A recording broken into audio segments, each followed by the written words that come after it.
क्योंकि मुझे मालूम है विपक्ष के मेरे मित्र इस पर सवाल भी उठाएंगे, मुझे पूछेंगे भी, बाद में मुझे जवाब भी देना है। मगर निश्चित रूप से जिम्मेदारी के साथ कहना चाहता हूं कि दिल्ली सरकार यहां पर स्टेप मदर एटीट्यूड के साथ ये नगर निगमों के साथ व्यवहार कर रही है। एक सौतेली मां जैसा व्यवहार हो रहा है। निगम का बंटवारा क्यों हुआ था, किस आशय से हुआ था, क्या ध्येय को सामने रखकर किया गया था? मगर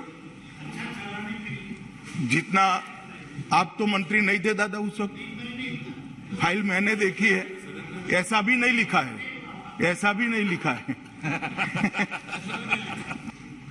दिल्ली नगर निगम पूरे राजधानी क्षेत्र का 95% हिस्से का सिविक सेवाओं का जिम्मेदारी उठाता है। लगभग 1,20,000 कर्मचारी तीनों निगमों के इकट्ठा होकर इसके तहत काम करते हैं। राजधानी क्षेत्र के होने के कारण राष्ट्रपति भवन भी यहाँ है, संसद भी यहाँ है, प्रधानमंत्री निवास भी यहाँ है, सारे केंद्रीय सचिवालय भी यहाँ है, ढेर सारे राजदूतालय भी यहाँ है और महत्वपूर्ण मीटिंगों का स्थान, अंतर्राष्ट्रीय मीटिंगों का स्थान भी स्वाभाविक रूप से राजनीति बनती है। दुनिया भर के राष्ट्राध्यक्ष जब यहां आते हैं तो राजधानी का उनका मुलाकात बहुत स्वाभाविक होता है। उसको दृष्टिगत रखते हुए इस सिविक सेवाओं की जिम्मेदारी का निर्वहन दिल्ली के तीनों कॉरपोरेशन ढंग से उठा पाए, वो बहुत जरूरी है। पहले यहां पर एक ही नगर निगम हुआ करता था, उसका विभाजन कर 3 नगर निगम बनाए गए। माननीय अध्यक्ष जी, थोड़ा पीछे में सदन को ले जाना चाहूंगा। 1883 से पंजाब डिस्ट्रिक्ट बोर्ड एक्ट के तहत दिल्ली नगर निगम चल रहा था। 1957 में दिल्ली नगर निगम की एक्ट के द्वारा स्थापना हुई और 1993 और 2011 में संशोधन हुए और अंततोगत्वा उत्तरी नगर निगम दिल्ली, दक्षिणी नगर निगम दिल्ली और पूर्वी नगर निगम दिल्ली 3 निगमों में इसका बंटवारा हुआ। बंटवारे के कारण, बंटवारे के पीछे की मंशा मैंने पूरे गृह विभाग की फाइलें खंगाली है, बहुत स्पष्टता से मालूम नहीं पड़ती है। इसलिए मैं मेरी मर्यादा भी सदन के सामने रखता हूं, क्योंकि मुझे बताना चाहिए था सदन को कि इस निगम का बंटवारा क्यों हुआ था, किस आशय से हुआ था, क्या ध्येय को सामने रखकर किया गया था। मगर जितना आप तो मंत्री नहीं थे दादा उस वक्त, फाइल मैंने देखी है, ऐसा भी नहीं लिखा है, ऐसा भी नहीं लिखा है। माननीय अध्यक्ष जी, लेजिस्लेटर की मंशा जाने बगैर में आज ये 10 साल के 12 से 22 का अनुभव जो हमारे सामने आया है, इसका एनालिसिस कर उसका बारीक विश्लेषण और तथ्य जो सामने आए हैं, इसके कारण इस सरकार निर्णय पर पहुंची है कि फिर से एक बार ये तीनों निगमों को एक कर पूर्ववत स्थिति की जाए। क्योंकि ये जो बंटवारा हुआ था वो माननीय अध्यक्ष जी आनंद फानंद में किया गया बंटवारा था। मैं नहीं कहता, क्योंकि ऐसा भी मेरे पास प्रमाण नहीं है, कोई राजनीतिक उद्देश्य रहे होंगे, परंतु कोई उद्देश्य जब नजर में नहीं आता है तो विचार जरूर होता है कि राजनीतिक उद्देश्य से इसे किया गया होगा। मगर आज जब ये तीनों निगमों को एक करने की मंशा लेकर सरकार इस महान सदन के सामने आई है, तब मैं निश्चित करना चाहता हूं, बताना चाहता हूं कि हम क्यों आए हैं। ये अभी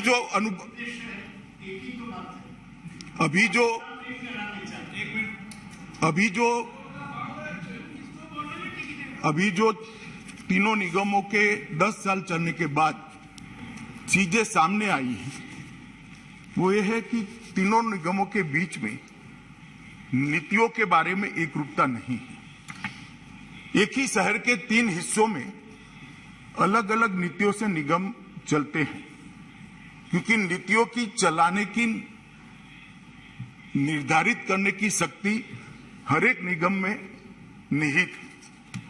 हर निगम के बोर्ड को अधिकार है कि वो अपने चलाने की नीतियों को तय करे। कार्मिकों की सेवा की शर्तों में और स्थितियों में भी एक रूपता नहीं रही है। ये एनोमली के कारण ढेर सारा असंतोष कार्मिकों के बीच में भी नजर में आया है और संसाधनों और दायित्वों का जब निगमों को बांटा गया तब बहुत सोच समझकर इसका बंटवारा नहीं किया गया। 3 निगम में से एक निगम तो हमेशा सरप्लस रहेगा उनकी इनकम की दृष्टि से, और बाकी 2 निगमों की लायबिलिटी ज्यादा होगी मगर इनकम कम होगी। तो निगमों को बांटते वक्त भी संसाधन की प्राप्ति और संसाधन के खर्च के बीच के संतुलन की व्यवस्था उस वक्त देखी नहीं गई है। इसके कारण ढेर सारी ऐसी परिस्थितियां खड़ी होती है कि जो लोग चुनकर आते हैं उनको निगम चलाने में बड़ी तकलीफ होती है। और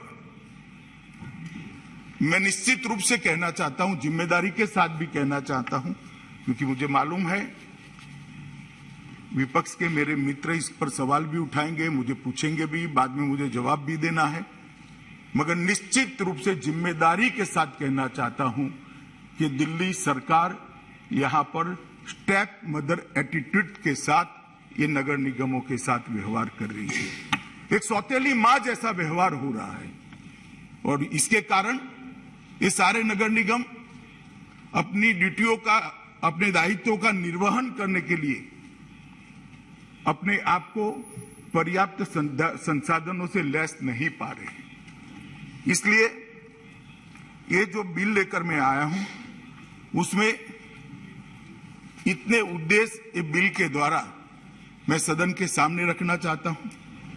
जो 3 नगर निगम है इसको एक कर फिर से एक बार दिल्ली नगर निगम एक बनाया जाए। संसाधन और सहकारितावादी और सामरिक योजना के दृष्टि से एक ही निगम पूरे दिल्ली की सभी सिविक सेवाओं का ध्यान रखेगा तो ये उचित होगा। नगर निगम की सेवाओं को और दक्षता के साथ चलाया जाए और पारदर्शिता के साथ चलाया जाए, इस प्रकार के इसके लिए भी कुछ अमेंडमेंट्स इस बिल के अंदर है। दिल्ली के पार्षदों की संख्या को भी 272 से कम कर ज्यादा से ज्यादा 250 तक सीमित करने का भी इसमें प्रस्ताव है और नागरिक सेवाओं को कहीं भी और कभी भी, मैं फिर से रिपीट करना चाहूंगा, कहीं भी और कभी भी ये सिद्धांत के आधार पर व्यवस्थित किया जाए। माननीय अध्यक्ष जी, जब मेरे साथी मंत्री बिल को सदन में रखे तब मेरे विपक्ष के मित्रों ने कुछ आपत्तियां उठाई थी। कुछ तो संवैधानिक आपत्तियां थी, कुछ राजनीतिक उद्देश्यों के लिए उनकी टिप्पणियां थी। उसको मैंने बारीकी से पढ़ा है। फिर भी अगर आज वो ज्यादा स्पष्टता चाहते हैं तो मैं करने के लिए तैयार हूं, मगर मेरा आप सभी सदन के सदस्यों से अनुरोध है कि बिल को दलगत राजनीति से ऊपर उठकर देश की राजधानी की व्यवस्था का मामला समझकर बहुत गंभीरता के साथ हमने सोचना चाहिए। और ये बिल पारित होने के बाद मुझे पूरा भरोसा है कि अभी जो स्थिति है इसमें काफी सुधार आएगा। इसके अलावे केंद्र सरकार की इसके पीछे कोई मंशा नहीं है। अतः मैं चर्चा में आप सभी के विचार सुनने के लिए यहाँ बैठा हूँ और आपसे भी अनुरोध करता हूँ अध्यक्ष जी कि चर्चा मेरिट्स पर हो, इसके लिए आप भी हम सबका मार्गदर्शन करेंगे। तो ये आप सुन रहे थे भारत के गृह मंत्री श्री अमित शाह जी को, जो संसद में पेश कर रहे थे Delhi municipal corporation amendment bill. और उन्होंने बताया कि इस बिल की ज़रूरत क्यों है। दिल्ली में अगर एक म्यूनिसिपल कॉरपोरेशन होगा तो उससे उसके एम्प्लॉयज़ को और दिल्ली के लोगों दोनों को बेनिफिट होगा, जबकि उनके 3 खंड होने से सबको ही नुकसान हो रहा है, एडमिनिस्ट्रेशन के लेवल पे भी और एम्प्लॉयज़ के लेवल पे भी। ऐसे ही और वीडियोस के लिए सब्सक्राइब करें, लाइक और शेयर करना ना भूलें और बेल आइकन भी दबाएं। जय हिंद, जय भारत।